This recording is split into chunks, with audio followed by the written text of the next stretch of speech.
Seat जीते हैं, एक सीट में अभी भी काउंटिंग चल रहा है, लेकिन एक पार्टी आंचलिक पार्टी जिसने किसी से सहायता नहीं ली है और खुद के बलबूते में लड़कर 13 सीट लेकर आए, उसका एक मैसेज दिया है कि हम लोग अगर एक रहेंगे तो हमें कुछ मिल सकता है। अब देखते हैं आने वाले दिन में ये पार्टी जो सब लोग आंचलिक पार्टी का छोटा पार्टी बोलते थे, आज त्रिपुरा में सेकेंड बिगेस्ट पार्टी हो गया है। बीजेपी नंबर 1 पार्टी है, त्रिपुरा नंबर 2 पार्टी है, सीपीएम नंबर 3 है और कांग्रेस नंबर 4 है।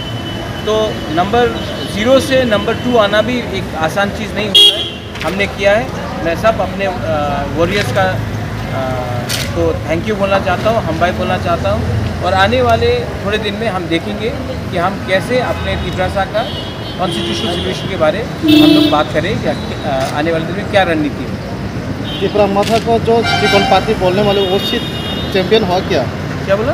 त्रिपुरा माता को चिकन पाती बोलना, इलेक्शन के टाइम बहुत लोग बोलते हैं चिकन विकन, लेकिन आज नंबर 2 है हम, और जिसने हमें चिकन बोला था वो खुद हार गए हैं।